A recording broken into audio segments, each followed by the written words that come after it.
Xanlar rayonu Telman adına internasyonal kolxozun üzvləri, Nemeslər və Asorular, yerli sovetlər seçkiləri əsasnaməsini aktivliklə... Bu arxiv kadrlarında gördüğünüz insanların ulu babaları, Württemberg krallığının müflisləşmiş təbəələri 19-cu əsrin əvvəllərində İmperator 2. Alekseyin dəvəti ilə yaşamaq üçün Çar Rusiyasına köçməyə başladılar.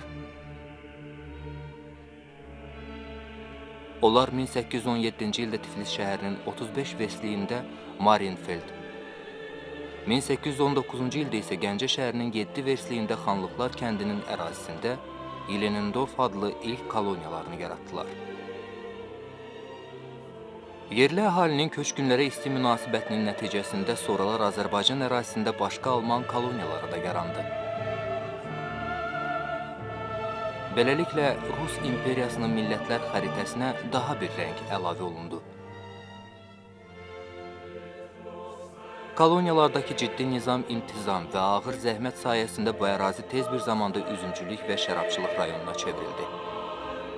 1892-ci ildə Forer qardaşları, 1895-ci ildə isə Gummel qardaşları Yelenindorfda konyak zavodları tikdilər. Onların istehsal etdikləri şərablar Fransada keçirilən sərgilərdə dəfələrlə qızıl medallara layiq görüldü.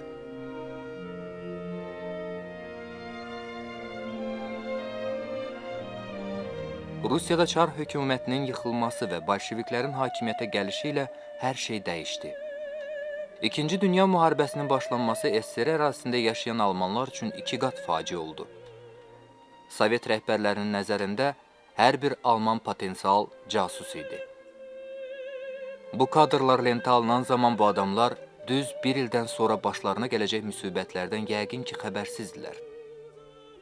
Dövlət Müdafiə Komitəsinin 1941-ci il 8 oktyabr tarixli Almanların Qafqazdan köçürülməsi haqqında 744 nömrəli qərarına əsasən Qafqaz ərazisində yaşayan 47 minə qədər Alman 2 həftə ərzində Şimali Qazaxstana köçürüldü. Onlardan 25.625 nəfəri Azərbaycan ərazisində yaşayanlar idi. Tamamilə təsadüf nəticəsində deportasiyadan canlarını qutaranlar da oldu. Onların arasında Liliya Klein və onun 6 yaşlı oğlu Viktor da vardı. Bizim filmimizin qəhrəmanı Xanlar şəhərinin yeganə Alman sakini 69 yaşlı Viktor Klein. Mənim babam Yosef Klein məşhur üzümçü olub. Fransada qızıl medallar qazanıb, ancaq o dünyadan tez keçdiyindən anamı, onun qardaşlarını və bacısını Valdemar Baron von Engelhardt tərbiyə eləyib. O Kirxada kilsə xoruna rəhbərlik edirmiş. Lazım gələndə arqançını da, rahibi də əvəz edirmiş. Anamın xalasının əri idi. Sonra onlar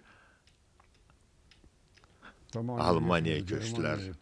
Onlardan indiyə qədər heç bir xəbərim yoxdur. Mən Almanca dil açıb danışdığımdan məktəbə 9 yaşında getmişəm. Çünki Rus dilini də bilmirdim. Sonra biraz öyrəndim. Elə Azərbaycan dilini də çox gec öyrənmişəm. O vaxt burada Azərbaycanlılar demək olar ki, yaşamırdılar. Əsasən kimlər idi? Almanlar idi, sonra Assorilər gəldi, hardansa ermənilər peyda oldu. Ancaq Topal Hasanlı kəndi yaxında idi. Mən özüm eşitmişəm, yaşlı Topal Hasanlılar necə Almanca danışırdılar.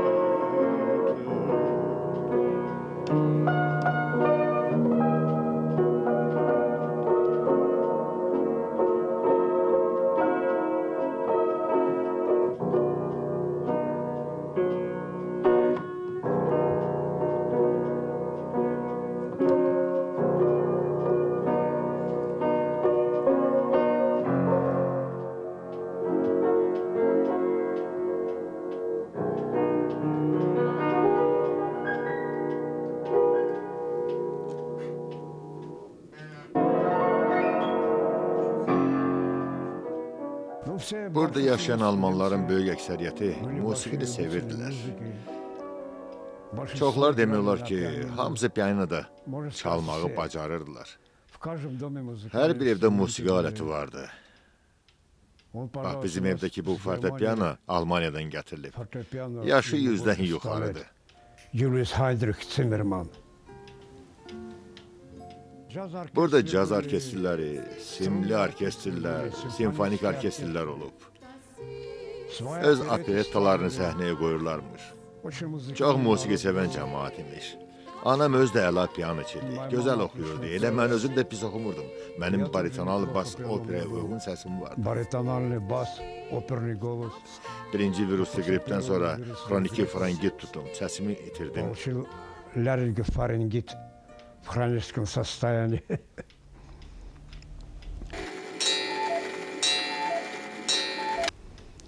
Bu saati bayaq dediyim rahib Voldemar Baron von Engelhardt bağışlayıb. Atam xəstəxanada baş həkim olub. Sonra oraya rəhbərlik eləyib. Onun çoxlu kəşfləri olub. Dərmanlar hazırlayıb, amma nədənsə onları qəbul eləməyiblər. Излечение лекарства, которые не приняли почему-то. Он как врач был отличный. O həkim kimi əla həkim olub. Gözəl həkim olub. Он отлично Tibbdən yaxşı başı çıxıb. Onun da musiqi qabiliyyəti olub. Oxuyub, simli orkestrdə çalıb. играл в струнном оркестре. Ancaq simli orkestrdə hansı alətdə çalıb, bilmirəm.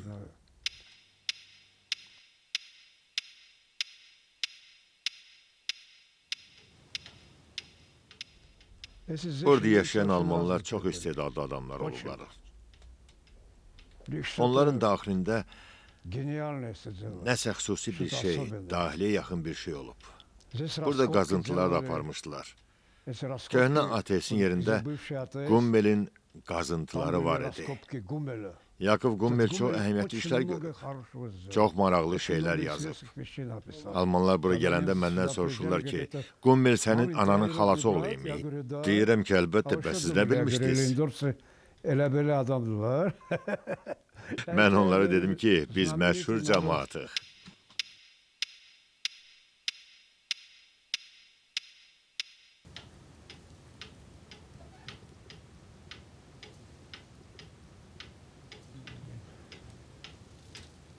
Alman milad nəğmələri Almaniyada çox populardır. Burada yaşayan Almanlar arasında da belə idi. Adı Stille Nacht, Heilige Nacht. Тихая ночь, священная ночь. Sonra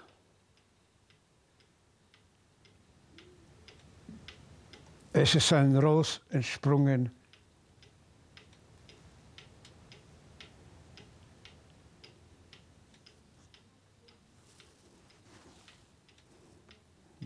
indi xatırlaya bilmirəm.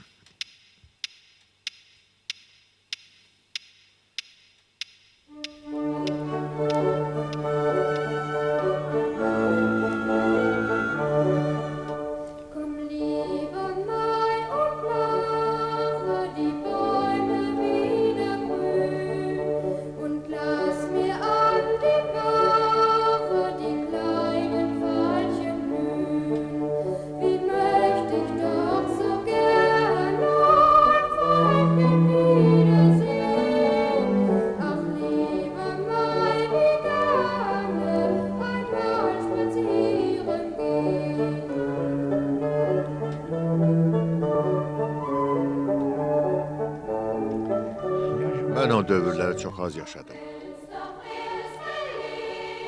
Çox az. Mənim 6 yaşım olanda Almanları buradan sürgün elədilər. Mən hardan xatırlayım? Şimali Qazaxıstan, Sibir, Karaganda, Akmola, Selenograd. Sonra onlara bəraət verdilər. Onlara bəraət verdilər, ancaq heç kim buraya gəlmək istəmədi. Hamısı Almaniya köçüb getdi. Buraya gəlsəydilər də, hara gələydilər? Bağlar yox, evlərin hamısı dolu, adamları qovmayacaqlar ki. Bax, ona görə də Almaniyaya getdilər. Ancaq onlardan hələ sağ qalanlar, yaşayanlar var. Məsələn, Sese dayı, Yosfe dayı, Berta xala, mənim əmim uşaqları. Ist gekommen, die Bäume schlagen aus, da bleibe, wer Lust hat, mit Sorgen zu Haus, wie die Wolken dort wandern, 41-ci ildən sonra so steht auf bir dəfə dayım gəlmişdi.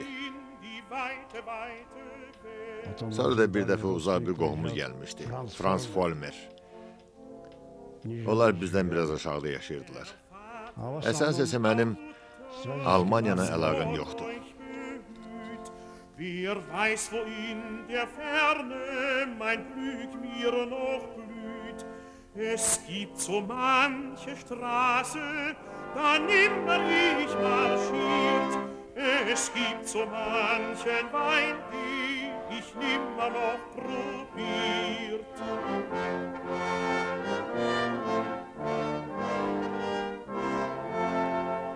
Und abends im Städtlein, da kehr ich durstig ein. Anam Almaniyaya getməyə razı idi.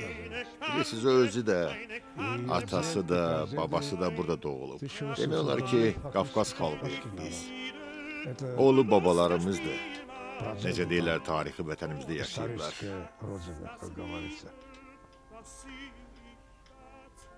Təklif elədilər, anam getmək istəyirdi.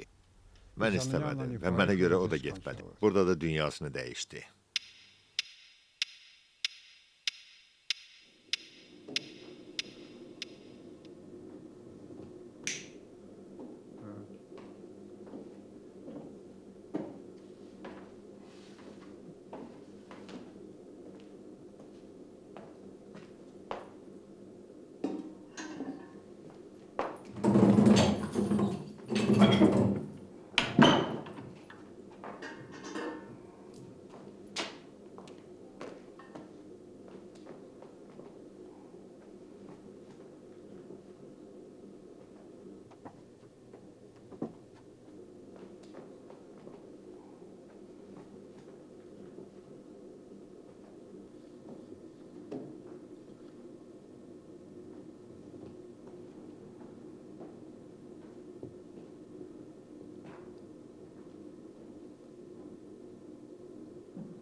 Bu zirzəmidə 10 tonluq, 20 tonluq nəhəng kəlləklər, nəhəng çənlər vardı.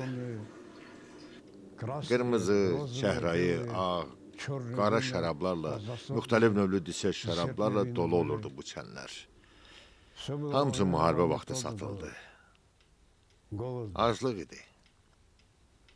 Bir-iki dənə balcı çəllək qalıb, 250-300 litrlik. Zirzəmi əsasən boşalıbdı. İndi burada ancaq kartof saxlamaq olar. Tərəvəz, bu kimi şeylər saxlamaq olar. Bu maşın üzümü əzmək üçündür. Aşağıda çəlləklər qoyulurdu, şirə oraya axırdı. Sonra bu şirə qıcqırırdı, şərab olurdu və başqa çəlləklərə boşaldılırdı.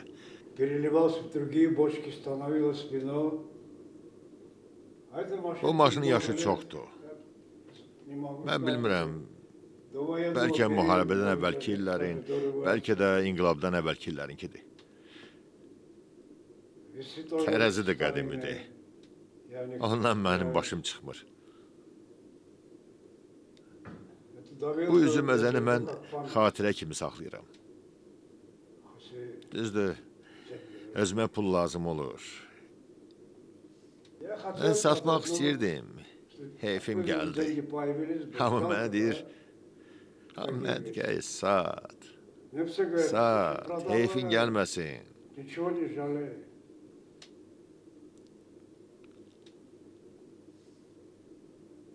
Bunların hamısı nadir muzey əşyalardır.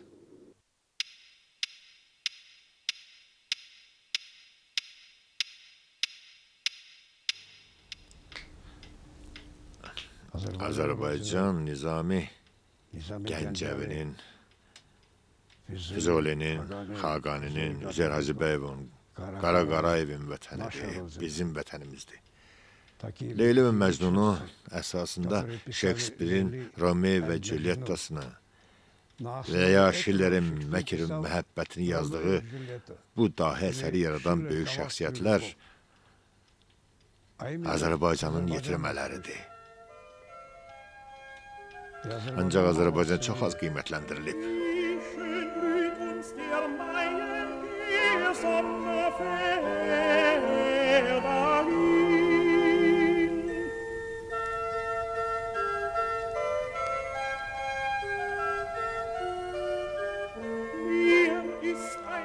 Almanlar Azərbaycan üçün çox şey eləyiblər.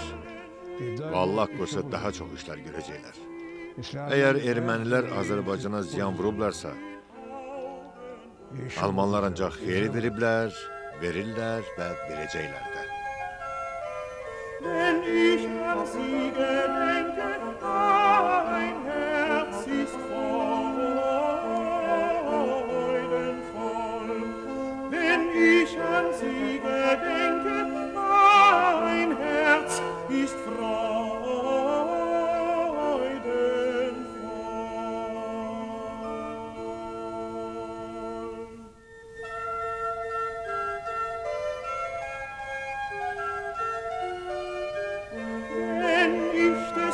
zu schlafen, komm mir mein Vereinslied für.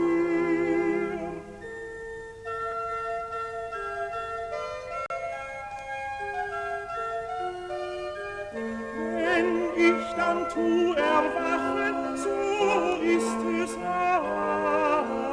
alles nichts. Erst hebt sich an ein großes